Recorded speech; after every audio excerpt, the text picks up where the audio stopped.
videos, someone that can control your social media with tweets, someone that can help you with graphics for recruiting specifically. Just as important, someone that has ideas. I think one of the things that really good programs have, or they have people within the program that are constantly thinking and trying to figure out ways to get better, trying to figure out what's the latest thing. And if you're fortunate enough and you work at a place that has an athletic department that has the means where you can do some of the new things that are out or kind of keep up, then you're lucky. And so when I took this job, it was important for me to be able to hire someone in that position. And Alex has been great for us. I feel like he's part of our staff. He's very instrumental in helping us with recruiting, off the road recruiting, as far as graphics, different things like that, but also when kids come to campus. Was that new for you at Duke? Were you a little wary of having to use? Yeah, it was new to me. I'm one of these people that I didn't really understand social media. I wasn't really on it. And I understood, I learned about the power of it there, and the importance of it in what we do. As I took over this program, there was a certain image of the program that was out there. We wanted to try to control that inside. And so the content that we were able to create was all trying to change that image. And it was all for recruiting. It was all to try to get young people excited about our program and about the direction that we're going, not where we've been or just coming off of, but new, fresh, exciting, endless possibilities. Certainly we wanted to show some of our past, but talk about the future and what we're trying to do. And so they were very helpful. Cody first, and then now Alex, and very instrumental. I shouldn't say just helpful, but incredibly instrumental in helping us do that. Jeff, what are the biggest benefits that you've seen from that? I figure a guy obviously doesn't commit to you and sign with you solely because he saw a cool video. But how helpful has it been? What have been some of the biggest tangible benefits? Well, it's helpful just because it gets Pitt on their mind. They see a cool video and it's like, wow, that's pretty cool. I like the uniforms, or I like what they do. I like the access. I like what they're talking about. I like the energy.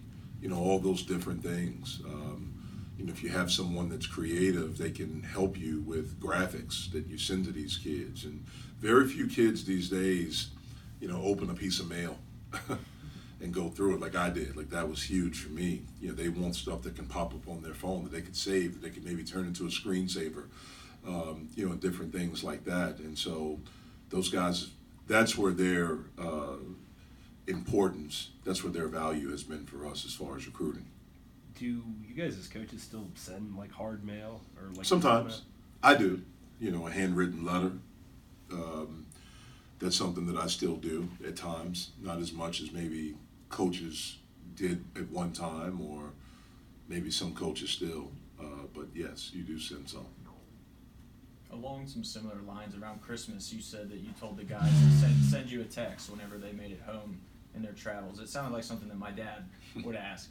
How do you balance that, strictly being a basketball coach while also helping them in their personal lives in a more personal way? Yeah, well, to me, that's what a coach is. It's a coach is more than a coach, especially at our level. Like, it's not professional, so it's not a job for these young men that we, have the honor of coaching and being a part of their lives. And I don't know if that comes from, I played for an incredible high school coach, and I had that type of relationship. Obviously, I grew up with my dad, and that's the kind of relationship that he had with the guys that he coached when he was a high school coach and then a college coach. And then the coach that I played for, it was more than a coach. It was, those three men, along with one other assistant that we had when I was at Duke, are four of the most important people in my life and helped shape me into the man that I am today. And so, when you have these kids in college, you are an extension of their family. And just like your dad would do that with you, it's something that my dad did with me. My mom still does it with me right now.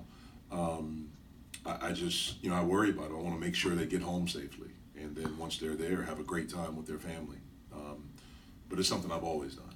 How I do you know? don't know if it's just habit or what. Sure. How do you know where to draw the line? Like, when does it become too intrusive on their personal life? Well, the one thing that I tell each one of them, and I tell the parents, like, I'm not trying to be your parent.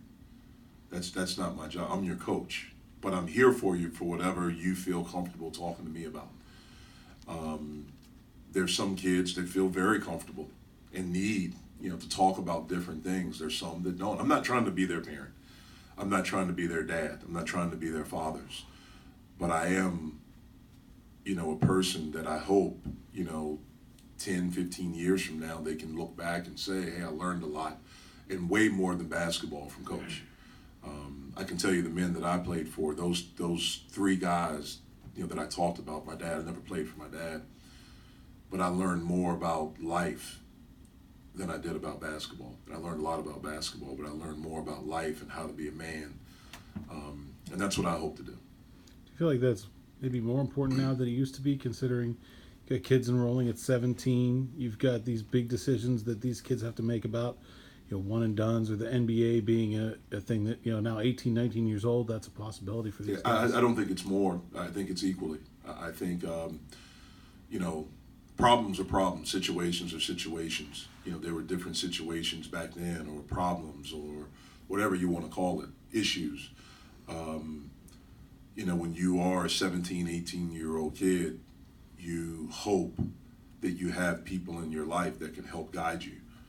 And, hopefully you're someone that you have the ability to trust someone, and you have the ability to let people in your life. These young people go through a lot. They've been through a lot. One of the things I've learned in coaching, even as a player, because you see different things, you see people from different backgrounds. They grew up differently. Their experiences are very different. And sometimes those things don't come to light, until 18, 19 years old. Fortunately, we're in a time now where it's a little bit more acceptable to talk about those things, to be open about those things, to be open about pain that you have or issues that you have. When I played, you didn't talk about it. You were looked at as soft or, whatever.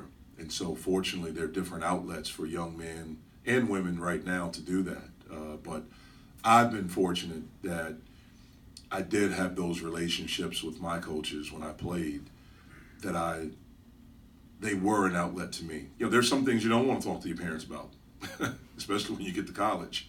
And, I want to be an outlet for those kids if they choose to use it.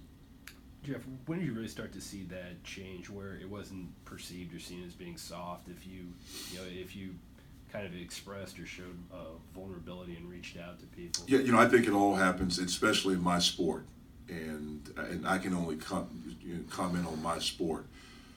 I think it happened when you saw these NBA guys coming up doing it. With young people, man, they really follow these NBA guys, and when you think, I think maybe Kevin Love was the first to come out, and then DeRozan, and then some others have come out since then. But I think once those guys did it and they weren't looked at as, whatever, I think it made it a little bit easier for people to talk about it. It's not the stigma that it maybe once was, which is a great thing.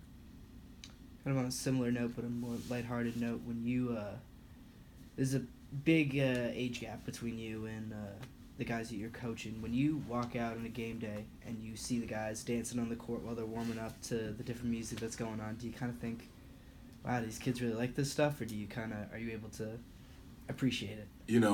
One of the things I learned from Coach K, one of the many things I learned, is that you have to adapt. And it's never about you, it's about them. You want to be in their moment. And it is different. It is very, very different. But you have to adapt. It's not my place to. Now, if it gets out of line, then I'll say something, and it may not be the way that I would prepare for a game, or something that I would have done back when I played, or maybe that my coach would have allowed us to do. But you have to adjust, and you have to, what I try to do is teach them and let them know, okay, if you do this, then you understand if this happens, then this could be used against you. And so trying to get them to understand the consequences of every action, of everything that they do. And that's life. I mean, every choice that you make, there's something, whether good or bad, but there's something. There's a consequence. There's a reward, whatever it is. And so just trying to get them to think and make, smart decisions. But, the dancing part is interesting to me. All that stuff that happens and the music and all this stuff. It's interesting. But I'm sure Coach thought that about me when I played. I'm the same age, I think, right around now that I was. I'm the same age now that Coach K was when he coached me, I think, or right or close to it. So I'm pretty sure some of the stuff we were listening to when he walked into the locker room and heard some of the stuff we were listening to, or some of the stuff we were doing, that he's probably thinking like, man, at West Point we never did this, or like, when I played for Coach Knight, or man, Dawkins and those guys didn't do this. So it's different, but you have to adapt. Is there anything these days that they listen to that you like to listen to too? Some. There's some. Like what? There's some. I've gotten into The Baby, Roddy Ricch. I like that. Our guys are interesting. They'll listen to some of the stuff from like the 90s too. And so that's been pretty cool to kind of share that experience with them. I feel like probably going on like 30, about like 30 plus years now of it being a big genre. Would you say Coach K has probably adapted to being a hip hop fan at all? You know what? He listens to it. He listens to some, not all, but there's some that he does. I mean, he's amazing. I mean, he really is. Just how, I marveled, especially when I went back. I didn't realize all these things when I played. I mean, because I was into me and I was into us and what we were trying to do. You don't see it from a coach's eyes, but you look at it, man, from the 80s until now, and all the different changes that he's seen, and how he's still able, with all he's accomplished, to still have the desire to want to be in an 18-year-old's moment and to share that moment and to get outside of himself. It's pretty remarkable. It's what makes him incredibly special and very unique.